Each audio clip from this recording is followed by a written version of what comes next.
أعوذ بالله من الشيطان الرجيم. بسم الله الرحمن الرحيم. لا خير في كثير من نجواهم إلا من أمر بصدقة أو معروف أو إصلاح بين الناس ومن يفعل ذلك ابتغاء مرضات الله فسوف نؤتيه أجرا عظيما. مخکې آیتونو کې الله تعالی خپل نبي ته د دې خبرې امر وکړ چې ته د خلکو په منځ کې په قرآن باندې فیصلې وکړه بما اراک الله، په هغه طریقه باندې چې الله تعالی تا ته ښودنه کړې ده. او مخکې د هغه واقعي ذکر وشو. نو اکثر چې کله داسې واقعات پیښ شي نو بیا خلک په داسې واقعاتو کې جرګې کوي. که یو څوک مجرم هم دی دې لپاره چې هغه بې ګناه ثابت کړي، د هغه دپاره مشورې کوي، جرګې کوي او ناستې کوي. نو الله تعالی په دې آیت کې د جرګو او د مشورو باره کې خبره کوي چې په ډېرو جرګو او مشورو کې خیر نشته دی، مګر په هغه مشوره او جرګه کې خیر دی چې دغه درې صفات پکې: لا خیر فی کثیر من نجواهم، لا خیر نشته هیڅ قسم خیر، فی کثیر من نجواهم په ډېرو زیاتو کې، من نجواهم د دوی د جرګو او د مشورو نه. هغه جرګې او مشورې چې خلک یې کوي، الله فرمایي په ډېرو کې خیر نشته دی. الا من امر بصدقة، مګر د هغه چا په جرګه او په مشوره کې خیر شته دی. امر بصدقة چې امر وکړي په صدقې ورکولو باندې، او معروف یا په نیکۍ باندې د یو نیک کار په کولو باندې مشوره وکړي، او اصلاح بین الناس یا په صلح کولو باندې په مابین د خلکو کې. ومن يفعل ذلك، او هغه څوک چې وکړي دا کار د صدقې د ورکولو دپاره جرګه او مشوره جوړه کړي، یا د نیکۍ د کولو دپاره، یا د خلکو په منځ کې د اصلاح دپاره دا کار وکړي، ابتغاء مرضات الله، دپاره د طلب د رضا د الله تعالی، فسوف نؤتیه، نو زر ده چې وربکو موږ هغه ته اجرا عظیما، اجر لوی. نو په دې آیت کې الله تعالی دا خبره ذکر کړه چې په ډېرو مشورو او جرګو کې خیر نشته دی. اکثر جرګې د ګناهونو جرګې، د یو مجرم نه د دفاع په خاطر باندې چې کوم کسان جرګه کوي، مشوره کوي، نو الله تعالی په دې باندې خفه کېږي. او کله کله اسې د مباح خبرو جرګې، نو هغو کې هم خیر نشته دی.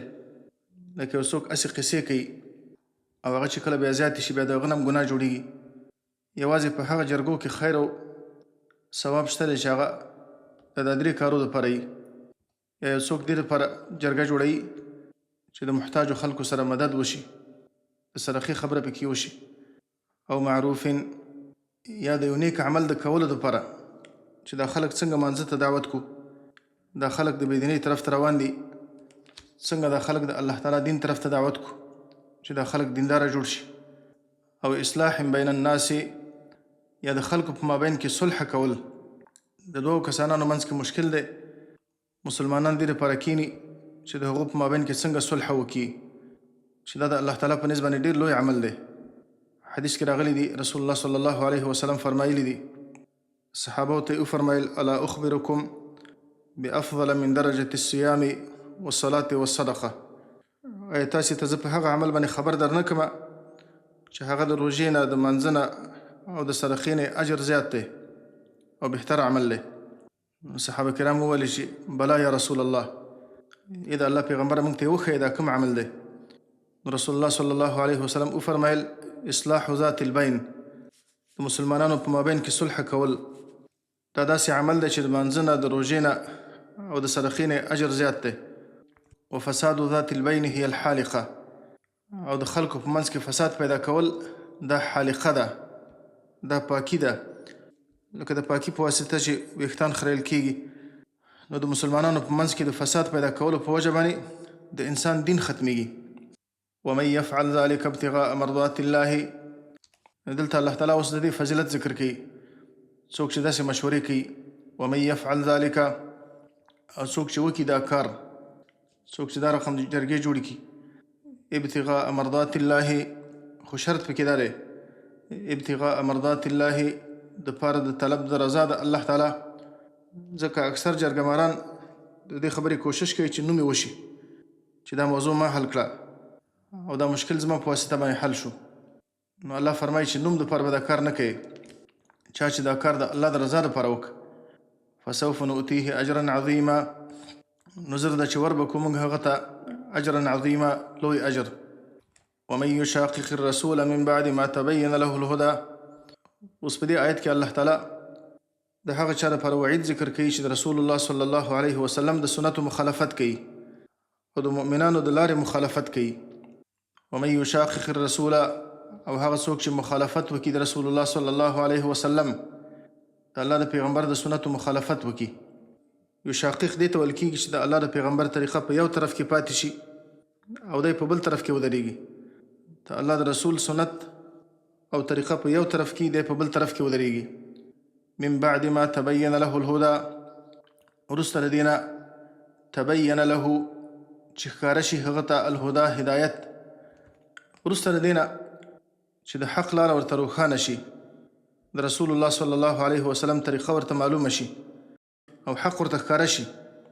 ویتبع غیر سبیل المؤمنین، او روان شي غیر سبیل المؤمنین، په غیر د لارې د مؤمنانو، په داسې لاره باندې روان شي چې هغه د مؤمنانو لاره نه ده، او د مؤمنانو لاره همدغه د رسول الله صلی الله علیه وسلم تابعداري ده. نوله ما تولی، نو الله فرمایي چې وابړو موږ دی، وبګرځو موږ دی ما تولی، هغه طرف ته چې دی اوښتی دی. کومه د ګمراهۍ لاره چې اختیار کړې ده په همدې باندې به موږ پرېږدو، یعنې د الله د خوا نه به د هغه سره مدد نه کېږي. الله به ځینې خپل توفیق سلب کړي، الله به د هدایت توفیق ورته نه کوي. ونصله جهنم، او داخل به کو جهنم ته. وساءت مصیرا، او ډیر بد دی دا جهنم. مصیرا د ورګرځېدلو ځای، جهنم ډیر بد د ورګرځېدلو ځای دی. د دې آیت مقصد دا دی چا چې دیده دانسته د رسول الله صلی الله علیه وسلم د سنتو مخالفت وکړه، د الله د پیغمبر د طریقو مخالفت یې وکړه، وروسته د دې نه چې الله ورته حق ښکاره کړي او د مؤمنانو د لارې نه بغیر بله لاره اختیار کړه، نو الله تعالی دته دوه قسمه جزاګانې ورکوي. یوه جزا ورته الله تعالی په دنیا کې ورکوي او بله جزا ورته الله په آخرت کې ورکوي. په دنیا کې جزا دا ده نوله ما تولی، کوم طرف ته چې دی اوښتی دی، کومه د باطل لاره چې غوره کړې ده، الله فرمایي زه به یې همدې طرف ته واړوم، په همدې باطل باندې به یې زه پرېږدم. یعنې الله به د هدایت توفیق ورته نه ورکوي. او د آخرت جزا یې دا ده ونصله جهنم، او جهنم ته به یې داخل کو. ځکه چې یو چا ته حق روښانه شي، خو دې تقاضا خو دا ده چې د حق تابعداري وکړي. او که څوک د سنتو مخالفت کوي، او ځکه یې مخالفت کوي چې دی نه پوهېږي، هغه الله تعالی نه نیسي. ځکه دلته الله فرمایي من بعد ما تبین له الهدى، وروسته د دې نه چې هدایت هغه ته روښانه شي او ښکاره شي. او امام شافعي رحمت الله علیه په دې آیت باندې استدلال کړی دی په حجیت د اجماع باندې، چې مؤمنان په کومه خبره باندې اتفاق وکړي او د مؤمنانو اتفاق او اجماع په یو خبره باندې ثابت شي، هغه خامخا حقي. ځکه الله فرمایي چې ویتبع غیر سبیل المؤمنین، څوک چې روان شو په داسې لاره باندې چې هغه غیر د لارې د مؤمنانو نه ده، د مؤمنانو د لارې نه بغیر په بله لاره باندې روان شو، نو دې نه معلومیږي چې مؤمنان په کومه خبره باندې اتفاق وکړي هغه خامخا حقي. دا امت الله تعالی په ګمراهۍ باندې نه راجمع کوي. ان الله لا یغفر ان یشرک به ویغفر ما دون ذلك لمن یشاء. دلته اوس الله تعالی د شرک مذمت ذکر کوي، د شرک دپاره الله تعالی وعید ذکر کوي. ان الله لا یغفر ان یشرک به، یقینا الله تعالی نه بخي، الله مغفرت نه کوي. ان یشرک به، دا چې شرک وشي د الله تعالی سره، دا چې د الله بندگان د الله سره، د الله مخلوق کې او څوک شریک وګرځوي، که انسانان د الله سره شریک کي، که ملائک دي، که پیران دي، که پیغمبران، که ملائک او که اولیاء، او که ستوري، که سپوږمۍ، او که هر شی د الله په دې مخلوقاتو کې چې هر یو شی څوک د الله سره شریک کي، نو الله تعالی یې نه بخي تر څو یې د هغه نه توبه نه ایستلې، الله تعالی یې نه بخي. ویغفر ما دون ذلك، ویغفر او بخنه کوي الله تعالی ما دون ذلك، د هغه ګناهونو، دون ذلك چې ما سوا د شرک نه دي، د شرک نه راکته چې څومره ګناهونه دي، الله تعالی بخي لمن یشاء، هغه چاته چې الله تعالی وغواړي. نور څومره ګناهونه چې دي چې الله تعالی د چا لپاره وغواړي، نو د توبې نه بغیر الله تعالی معاف کوي. اگر چې د کبیره ګناهونو نه توبه ایستل واجب دي، مسلمان به د کبیره ګناهونو نه توبه وباسي. لیکن که د چا نه کبیره ګناهونه وشوه هغه د الله په اختیار کې دی. که الله تعالی د چا لپاره وغواړي نو الله به همداسې معاف کړي، او که الله تعالی وغواړي الله به د ګناه په اندازې باندې عذاب ورکړي. ومن یشرک، او که د کبیره ګناهونو نه یا د شرک نه انسان توبه وباسي نو د توبې نه وروسته خو الله تعالی هره ګناه معاف کوي. د توبې نه وروسته الله تعالی کفر هم بخي او شرک هم معاف کوي، او هر څونه ګناهونه چې دي الله معاف کوي. ومن یشرک بالله، او هغه څوک چې شرک وکړي د الله تعالی سره، د الله مخلوق د الله سره شریک وګرځوي، د الله تعالی په خصائصو کې، په هغه شیانو کې چې هغه د الله خصوصیتونه دي، د الله تعالی په اسماء او صفاتو کې، د الله په کارونو کې، د الله تعالی په حقوقو کې، د الله تعالی چې کوم د کمال صفتونه دي هغه صفتونه مخلوق ته ثابت کی. لکه الله تعالی متصرف دی په دې ټولو کائناتو کې، الله تصرف کوي. دا صفت چې یو څوک مخلوق ته ورکي چې پلانې په دې کائناتو کې تصرف کوي، متصرف دی، نو مخلوق د الله سره برابر ک. د الله تعالی په کارونو کې چې څوک د الله سره څوک شریک وګرځي، الله پیدا کول کوي، الله تعالی فنا کول کوي، الله روزي ورکوي، الله ژوند ورکوي، الله تعالی مرګ راولي. په دې کارو کې چې څوک د الله سره د الله تعالی مخلوق شریک وګرځي نو دا الله تعالی نه بخي. یا د الله تعالی په حقوق کې څوک د الله سره بل څوک شریک وګرځي. د الله تعالی حقوق دوه شیان دي. یو دا چې عبادت یوازې د الله حق دی، که رکوع ده، که سجده ده، که نظر دی، که طواف دی، څومره اقسام د عبادات چې دي دا ټول یوازې په الله پورې خاص دي. نو که په دې عباداتو کې یو څوک د الله سره بل څوک شریک وګرځي نو دا الله تعالی نه بخي. او بل حق د الله تعالی تحلیل او تحریم دی، شریعت جوړول، قانون جوړول، دا یوازې د الله تعالی حق دی.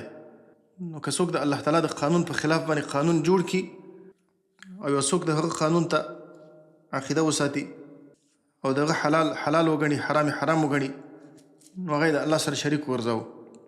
ومن یشرک بالله، او څوک چې شرک وکړي د الله تعالی سره، د الله سره د الله مخلوق د الله په خصوصیتونو کې برابر کړي، فقد ضل ضلالا بعیدا، نو یقینا ګمراه شو ضلالا بعیدا، په داسې ګمراهۍ سره چې هغه د حق نه ډېر لرې ده، دی د حق نه ډېر زیات لرې شو.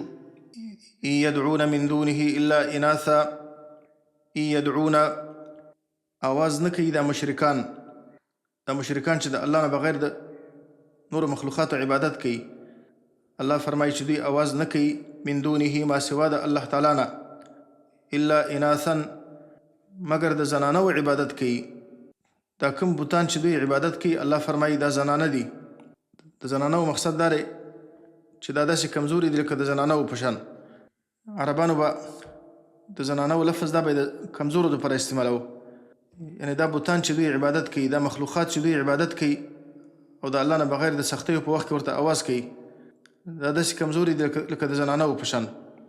او بل مشرکانو په دې خپلو بوتانو باندې د زنانو نومونه ایښي وو، لکه لات و منات و عزا، دا ټول د زنانو نومونه وو. او بله دا ده چې د قبرونو والا اکثر قبر پرسته انسانان چې د قبرونو عبادت کوي په قبرونو باندې د زنانو لباسونه اچولي. ځکه الله فرمایي ان یدعون من دونه، دوی آواز نه کوي ما سوا د الله تعالی نه د سختیو په وخت کې، الا اناثا مگر د زنانو، و ان یدعون او دوی آواز نه کوي او عبادت نه کوي الا شیطانا مریدا مگر د هغه شیطان چې هغه سرکشه دی او د الله تعالی د طاعت نه وتلی دی. د سرکشه شیطان تابعداري کوي، د سرکشه شیطان عبادت کوي، ځکه شیطان دوی ته په دې شرک باندې امر کړی دی. دا شرک هغوی ته شیطان ښایسته کړی دی، نو په حقیقت کې دوی د شیطان عبادت کوي. لکه الله تعالی په سورة سبا کې دا خبره ذکر کړې، بل کانوا یعبدون الجن اکثرهم بهم مؤمنون، بلکې دوی به د جناتو عبادت کاو.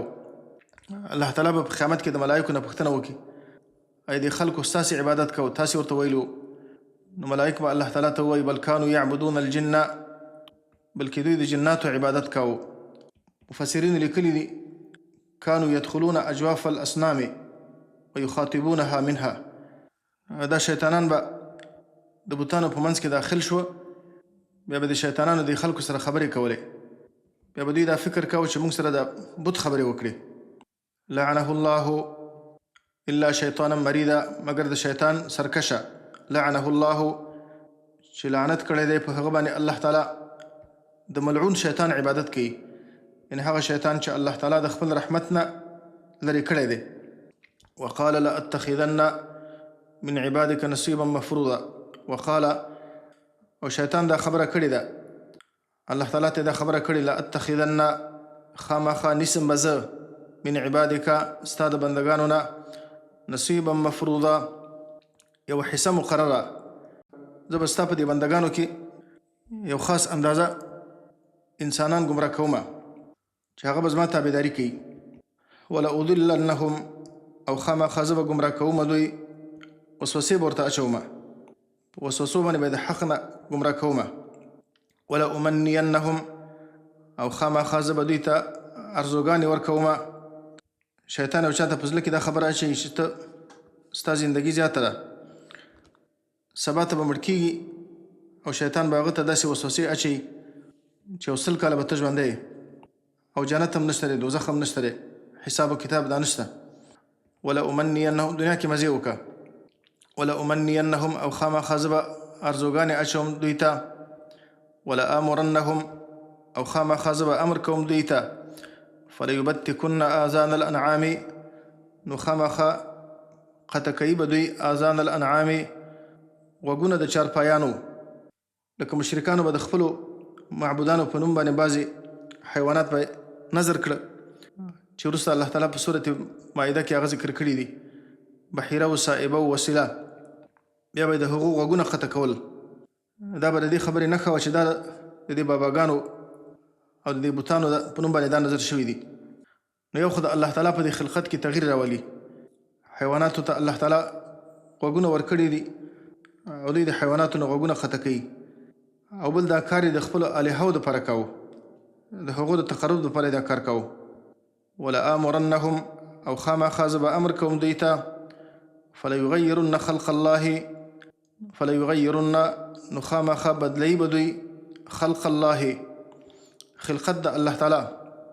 د الله تعالی په خلقت کې به تغییر راولي. د الله په خلقت کې د تغییر راوستلو معنا خو یادا ده چې د الله تعالی دین به بدلوي، د الله تعالی په دین باندې به کفر کوي. کوم شیان چې الله تعالی حرام کړي دي هغه به حلال ګڼي، او کوم شیان چې الله تعالی حلال کړي دي هغه به حرام ګڼي. او بل د تغییر د خلقت د الله تعالی مقصد دا دی، په دې کې مفسرین لیکلي دي لکه دا خالونه لګول. حدیث کې راغلي لعن الله الواشمات والمستوشمات والنامصات والمتنمصات والمتفلجات للحسن المغيرات خلق الله عز وجل. چې لعنت الله تعالی دی په هغو ښځو باندې چې خالونه وهي، بلې ښځې ته خال وهي، او د کومې ښځې دپاره چې خال وهل کېږي، او هغه زنانه چې هغه د بلې ښځې وریځې اخلي راباسي، او د کومې زنانه وریځې چې ایستل کېږي. والمتفلجات للحسن، او د هغو زنانو دپاره چې هغه د خپلو غاښونو په مابین کې فاصله پیدا کوي، غاښونه سره ازادوي د حسن دپاره. المغیرات خلق الله عز وجل، چې د الله تعالی په خلقت کې تغییر راولي. دارنګه د ګیرې کلول دا په تغییر د خلقت د الله تعالی کې راځي. د سپینو ویښتانو تورول، تور رنګ ورکول، دا په تغییر د خلقت د الله تعالی کې راځي. او سور رنګ ورکول یا تور او سور یو ځای کول چې دغه نه خرمایي رنګ پیدا کېږي، یعنې سوروالي ته چې مایلي، او دې کې مشکل نشته دی. او دارنګه یو څوک الله تعالی نارینه پیدا کړی دی، هغه ځان د زنانو سره مشابه کوي، زنانه ځان د نارینهو سره مشابه کوي. لکه حدیث کې راغلي لعن الله المتشبهین من الرجال بالنساء والمتشبهات من النساء بالرجال. لعنت د الله تعالی دی په هغو سړیو باندې چې هغه ځان د زنانو سره مشابه کوي، او په هغه زنانو باندې چې هغه ځان د سړیو سره مشابه کوي. نو د الله په خلقت کې تغییر راولي. دا مخلوقات الله پیدا کړي دي چې انسانان د هغو نه فایده واخلي. لمر او سپوږمۍ دا د الله تعالی د قدرت د نښو نه دي، خلک د دې عبادت کوي. ستوري د الله تعالی د قدرت نښې دي، د الله د توحید نښې دي. ومن آیاته الليل والنهار والشمس والقمر. الله فرمایي د الله تعالی د توحید د نښو نه دا شپه او ورځ دي، او لمر او سپوږمۍ دي. لا تسجدوا للشمس ولا للقمر، تاسې لمر سپوږمۍ ته سجدې مه کوئ، بلکې تاسې هغه الله ته سجدې وکړئ چې دا یې پیدا کړي دي. نو دا مخلوقات الله پیدا کړي دي چې انسانان د هغو نه فایده واخلي.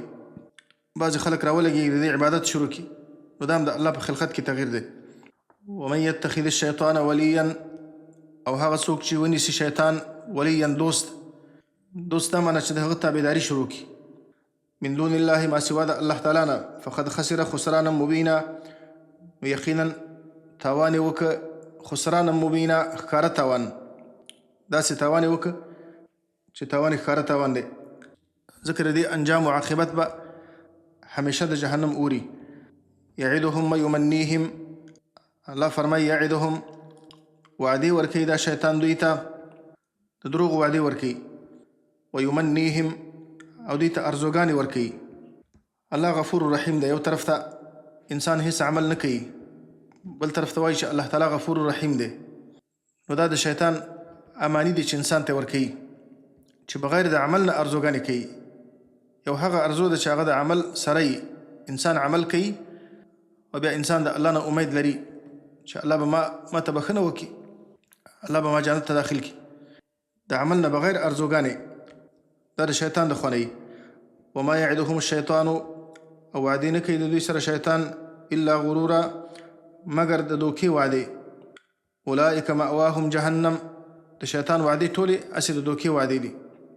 اولئک مأواهم جهنم، اولئک دا قسم خلق چې د شیطان د دې وعدو پسې روان دي او د شیطان د ارزوګانو پسې روان دي. مأواهم جهنم، ځای د اقامت د هغوی جهنم دی. ولا یجدون عنها، او پیدا به نه کړي د جهنم نه محیصا، ځای د خلاصېدو او ځای د تېښتې.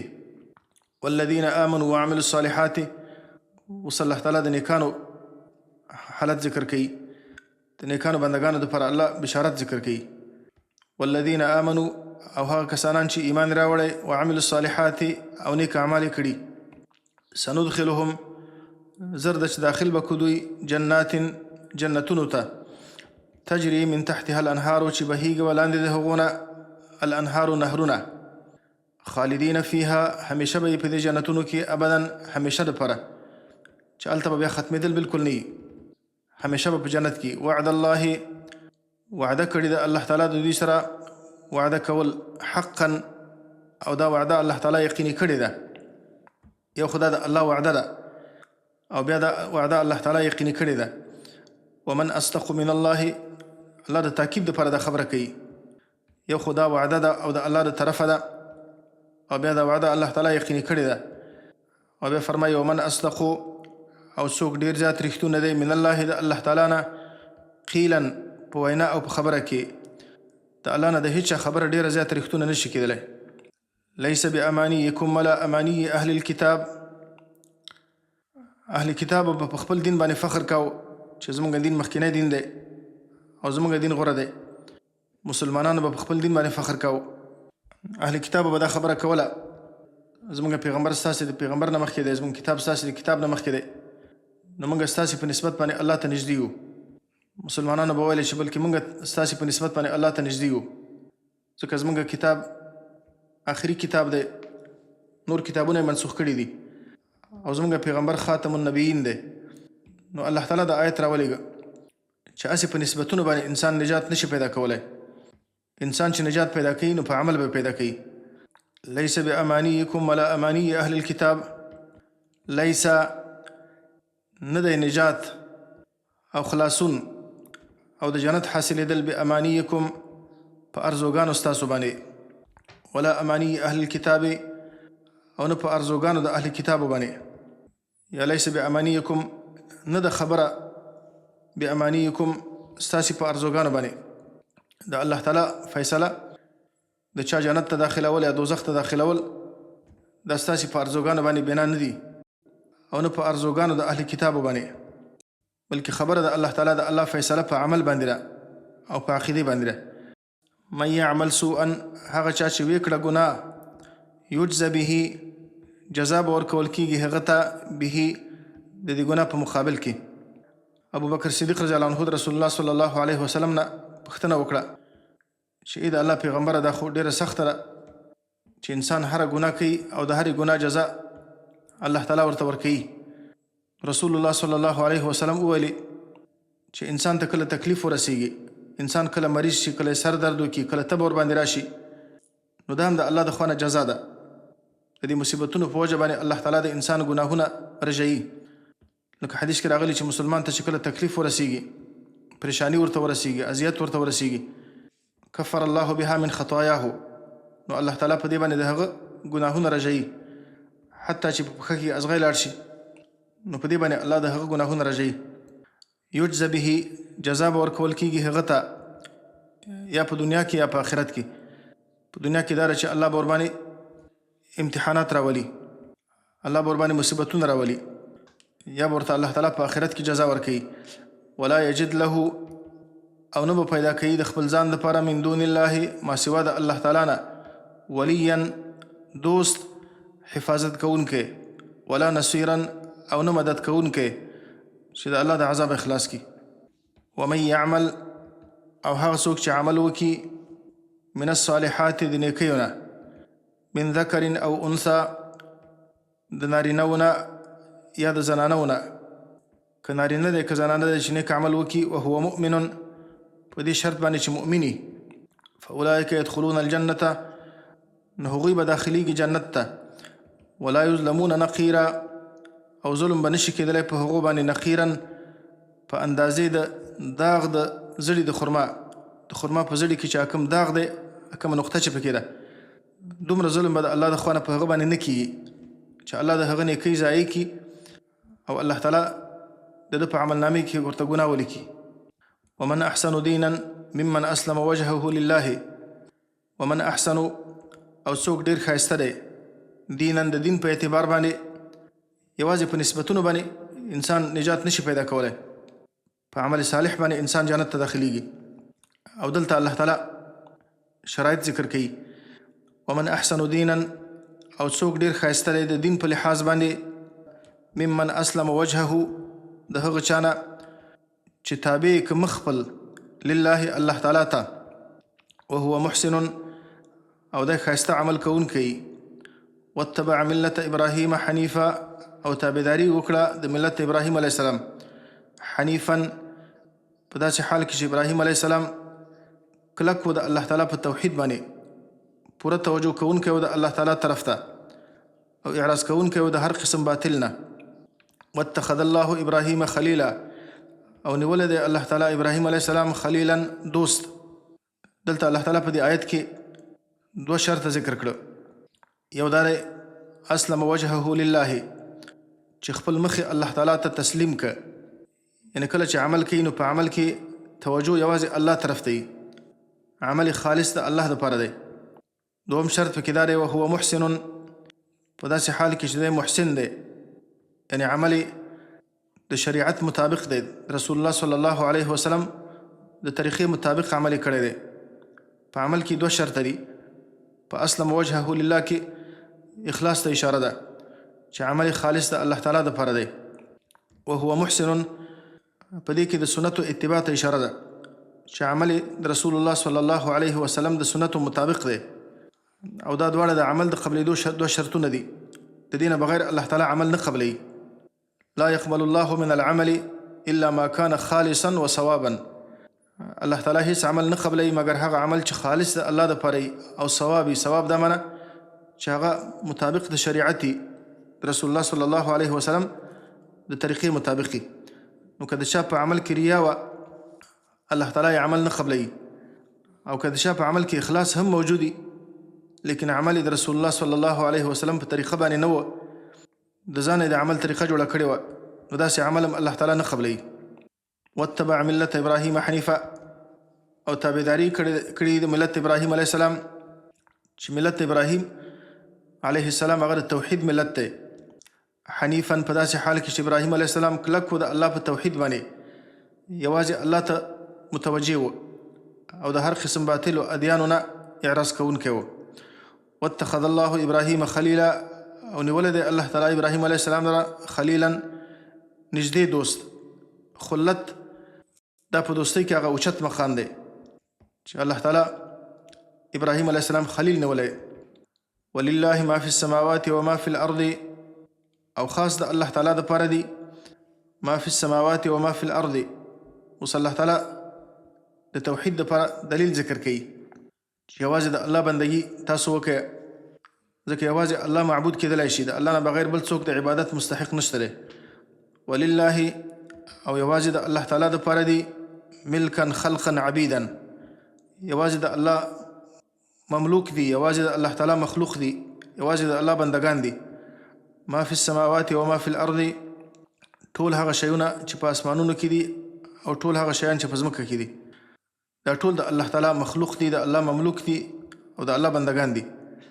وکان الله بكل شیء محیطا، او دی الله تعالی په هر څه باندې احاطه کوونکی، دا هر څه الله تعالی د خپل علم او د خپل قدرت په احاطه کې راګیر کړي دي، او هیڅ یو شی د الله تعالی د علم او د الله د قدرت د دایرې نه نشي وتلی.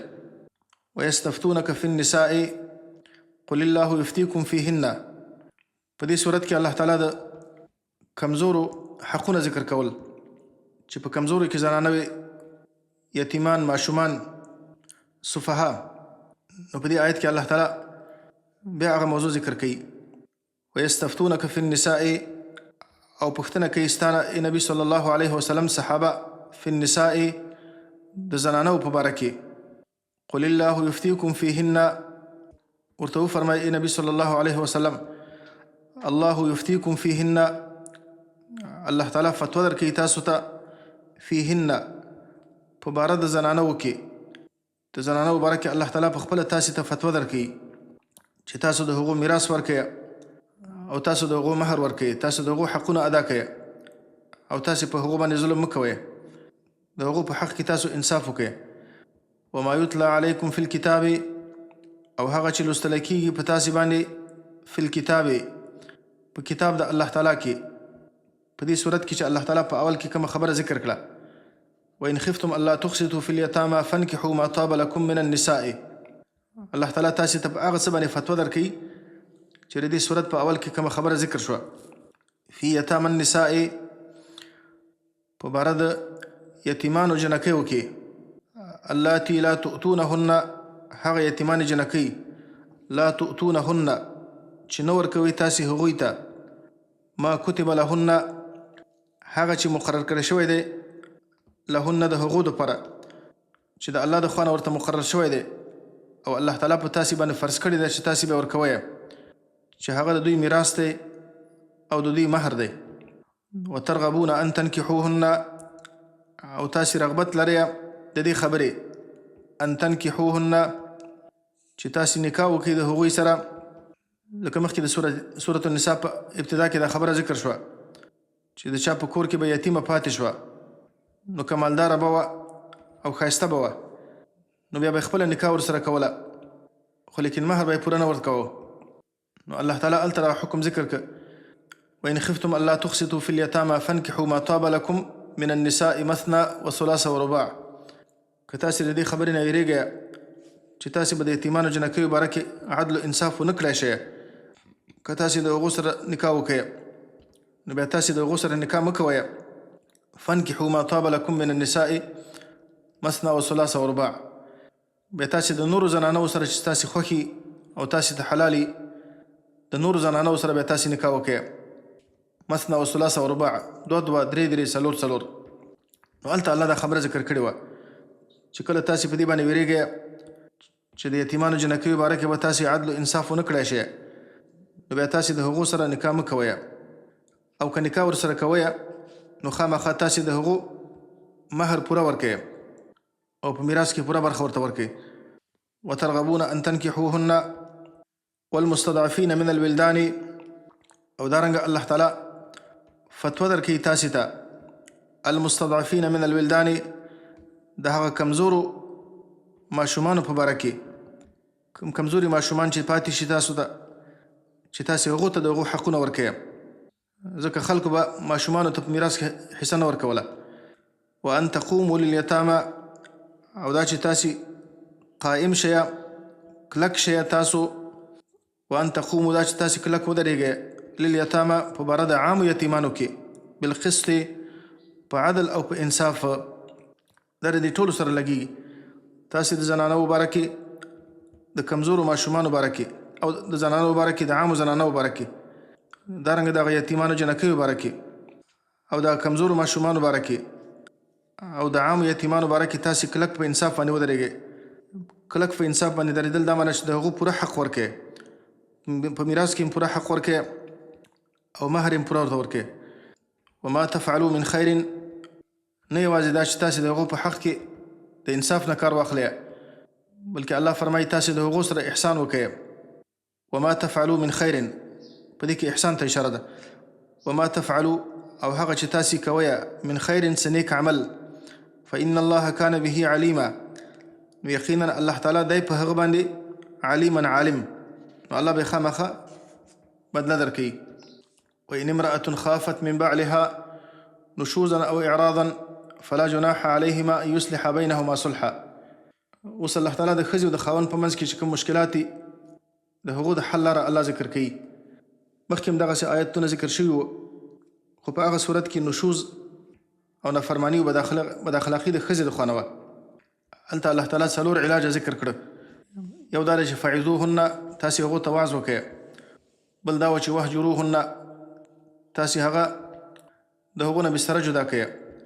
بله دا و چې تاسې هغه ووهئ. او بله دا و چې تاسې د ښځې او د خاوند په خپلوانو کې 2 کسان حکم مقرر کړئ. اوس په دې آیت کې الله تعالی برعکس صورت ذکر کوي چې بد اخلاقي د خاوند د خوا نه ده. وإن امرأة او که چېرته یوه زنانه خافت ویرېدله من بعلها د خپل خاوند نه نشوزا د بد اخلاقۍ د هغه نه هغه متکبره و او د کبر او د لویي د وجې نه د دې ښځې حقونه نه ادا کوي او د هغې سره بد اخلاقي کوي، د هغې سره شپه نه تېروله، نفقه یې ورته پوره نه ورکوله، توجه یې نه ورته کوله، او اعراضا یا یې مخ ځینې اړاو، متکبره نه و خو توجه یې نه ورته کوله. فلا جناح علیهما، نو نشته ګناه په دې دواړو باندې ان یصلح بینهما، چې صلح وکړي په مابین خپل کې، صلح کول. لکه یو خاوند دی چې هغه غواړي د بلې ښځې سره نکاح وکړي او یوې ښځې ته توجه نه کوي، نو دلته الله فرمایي د کومې ښځې ته چې توجه نه کوي او غواړي چې هغې ته طلاق ورکړي، نو دوی کولی شي په خپل منځ کې صلح وکړي چې دا ښځه د خپلو بعضو حقونو نه تنازل وکړي، چې خپل نوبت ورته معاف کړي. ما ته صرف مثلا په میاشت کې اوکرت یوه شپه راکوه او ما ته فقط دومره نفقه راکوه، د خپلې نفقې په باره کې د یو څه حق نه تېره شي، ورته وایي چې ما ته نفقه کم راکوه. لکه رسول الله صلی الله علیه وسلم غوښتل چې سوده رضی الله عنها ته طلاق ورکړي، نو سوده رضی الله عنها خپل نوبت عایشې رضی الله عنها ته وبخښه، وایي ما ته طلاق مه راکوه. فلا جناح علیهما، نشته ګناه په دوی باندې ان یصلح بینهما، چې صلح وکړي په مابین خپل کې، صلح کول. والصلح خیر، الله تعالی فرمایي او صلح کول دا بهتر دی د جدایي نه، د دې نه چې سره جدا شي، د دې نه بهتره دا ده چې صلح وکړي. واحضرت الانفس، او حاضر کړی شوي دي نفسونه، الشح، حرص او بخل ته. یعنی الله تعالی د انسانانو په فطرت کې حرص او بخل اچولی دی. همیشه دپاره انسانان د دې خبرې کوشش کوي چې د بل حق ځان ته راخپل کړي او د بل حق تلف کړي. دا د انسانانو فطرت دی. وإن تحسنوا وتتقوا، او که تاسو احسان وکړئ، وتتقوا او تاسو د الله نه ویرېږئ، د زنانو سره ښه ژوند وکړئ او په هغو باندې د ظلم کولو نه ډډه وکړئ، د الله نه ویرېږئ. فإن الله كان بما تعملون خبيرا، یقینا الله تعالی دی په هغو اعمالو باندې چې تاسې کوئ خبیرا، خبردار، نو الله به تاسې ته بدلې درکړي. ولن تستطيعوا ان تعدلوا بين النساء، ولن تستطيعوا، الله فرمایي او هرگز تاسو نشي کولی او هیڅ کله تاسو نشي کولی ان تعدلوا بين النساء، دا چې تاسې عدل وکړئ بین النساء، په مابین د زنانو کې. دا چې د چا څو زنانه دي، نو الله فرمایي تاسې دا نشي کولی چې په مکمل شکل باندې د دوی په مابین کې د عدل و انصاف نه کار واخلئ. ولو حرصتم، اگر چې تاسې حرص وکړئ د دې کار، اگر چې د دې کوشش هم وکړئ، لیکن بیا هم تاسې د زنانو په منځ کې پوره عدل و انصاف نشي کولی. لکه رسول الله صلی الله علیه وسلم به د زنانو په منځ کې نوبت مراعات کاوه، د خپلو زنانو منځ کې به قسم او نوبت مراعات کاوه. بیا به دا خبره کوله چې اللهم هذا قسمي فيما املك فلا تلمني فيما تملك ولا املك. یا الله تعالی دا خو زما نوبت مراعات کول دي په هغه څه کې چې زه اختیار لرم. الله تعالی په هغه څه باندې منیسي فيما تملك د کوم شي اختیار چې تا سره دی، ولا املك او زما سره اختیار نشته دی چې هغه د زړه توجه ده. نو الله فرمایي فلا تميلوا كل الميل، فلا تميلوا نو تاسې میلان مه کوئ كل الميل پوره میلان کول. کله چې یو څوک مثلا 2 ښځې دي یا 3 ښځې دي، نو الله فرمایي فلا تميلوا كل الميل، نو تاسې میلان مه کوئ د دې یوې طرف ته كل الميل پوره میلان. فتذروها چې تاسې پرېږدئ دا بله کالمعلقة په شان ته د زوړندې په مابین د ځمکې او د اسمان کې، چې نه په ځمکه نه په اسمان ده، چې نه ستا ښځه ده او نه طلاق ورکوي، په داسې شکل باندې پرېږدي. وان تصلحوا وتتقوا، او که تاسې خپل عملونه اصلاح کوي، د هغو په مابین کې د عدل و انصاف نه کار واخلئ. وتتقوا، او تاسې د الله تعالی نه ویرېږئ او د ظلم نه ځان بچ کړئ. فإن الله كان غفورا رحیما، نو یقینا الله تعالی دی غفورا بخښنه کوونکی، رحیما مهربان په تاسو باندې. که ستاسې د زړه توجه د یوې طرف ته زیاته وي، نو الله تعالی تاسې په هغې باندې بیا نه نیسي. وان یتفرقا، اوس که ښځه او خاوند د دې کوشش وکړي چې په خپل مابین کې سره جوړه وکړي، لیکن دا کوشش نتیجه ورنه کړي، نو آخري لاره الله ذکر کوي چې هغه د طلاق لاره ده. وان یتفرقا، او که چېرته جدا شي دا ښځه او خاوند د یو بل نه په طلاق سره، یغني الله، نو مستغني به وګرځوي الله تعالی کلا هر یو به الله تعالی د بل نه مستغني وګرځوي. د خاوند ته به الله تعالی بله ښځه پیدا کړي او د ښځې ته به الله بل خاوند پیدا کړي. کلا من ساعته، یغني الله مستغني به وګرځوي الله تعالی کلا هر یو د دې بل نه من ساعته د خپل فراخۍ نه.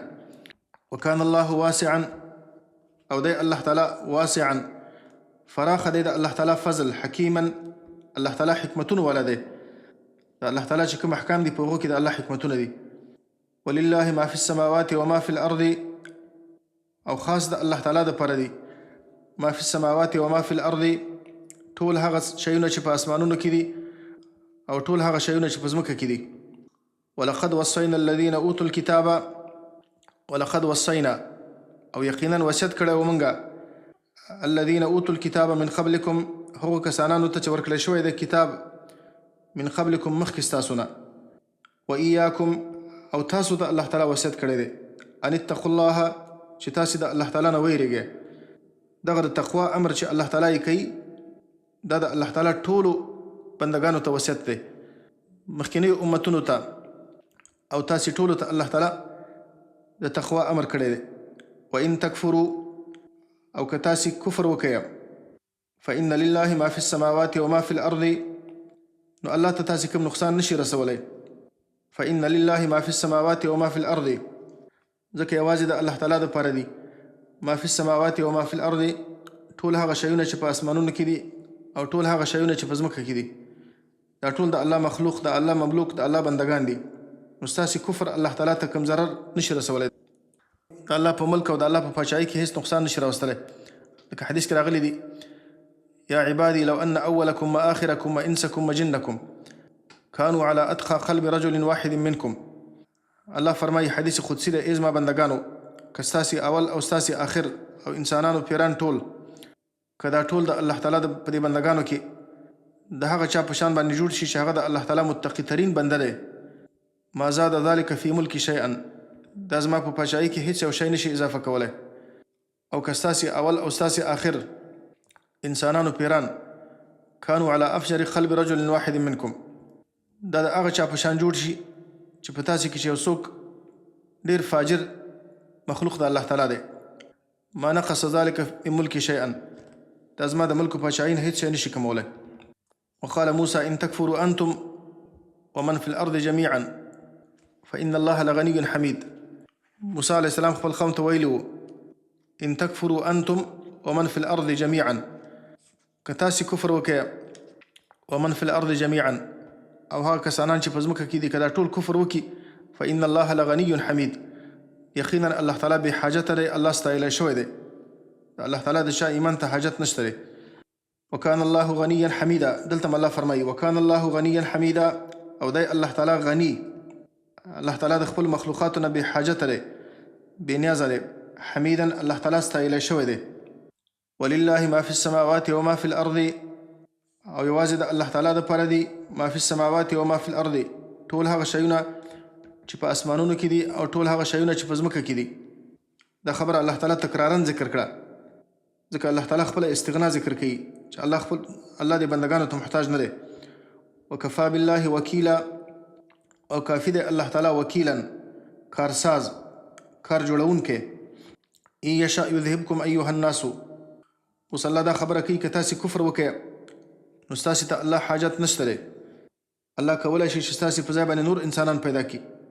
ان یشاء یذهبکم، که چېرته الله تعالی وغواړي یذهبکم، نو الله تعالی به تاسې د منځه ویسي، تاسې به الله تعالی هلاک کړي. که تاسې د الله نافرماني کوئ او تاسې کفر کوئ نو که چېرته الله تعالی وغواړي الله به تاسې هلاک کړي. ایها الناس، ای خلکو، ویأتي بآخرین، او رابولي الله تعالی ستاسې په ځای باندې نور خلک، داسې خلک به الله راولي چې هغه به د الله فرمانبرداره بندګاني. لکه الله په سورة محمد کې فرمایي وإن تتولوا یستبدل قوما غیرکم ثم لا یکونوا امثالکم، او که تاسې مخ واړوئ او که تاسې اعراض وکئ، یستبدل قوما غیرکم، نو الله به ستاسې په بدل کې نور خلک پیدا کړي، تاسې به الله هلاک کړي، الله به نور خلک پیدا کړي. ثم لا یکونوا امثالکم، چې بیا به هغه ستاسې په شان نه وي. من کان یرید ثواب الدنیا فعند الله ثواب الدنیا والآخره.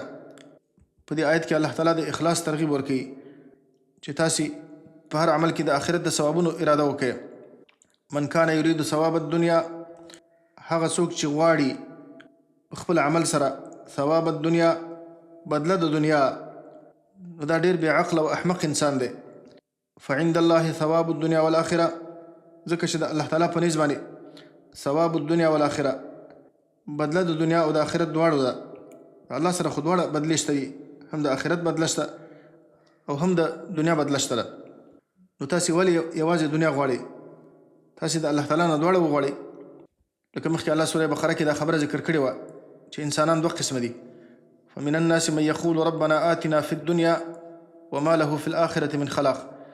په دې انسانانو کې بعضې خلک داسې دي چې هغوی د الله تعالی نه یوازې دنیا غواړي، وایي ربنا آتنا فی الدنیا، الله تعالی یوازې په دنیا کې موږ ته راکړي، وما له فی الآخرة من خلاق، او په آخرت کې د هغه دپاره هېڅ برخه نه وي. ومنهم من یقول ربنا آتنا فی الدنیا حسنة وفي الآخرة حسنة وقنا عذاب النار. او بعضې انسانان داسې دي چې هغه د الله نه دنیا او آخرت دواړه غواړي او داسې وایي ای ربه موږ ته په دنیا کې هم ښایسته حالت راکړي، په آخرت کې هم ښایسته حالت راکړي، او د جهنم د اور د عذاب هم وساتي.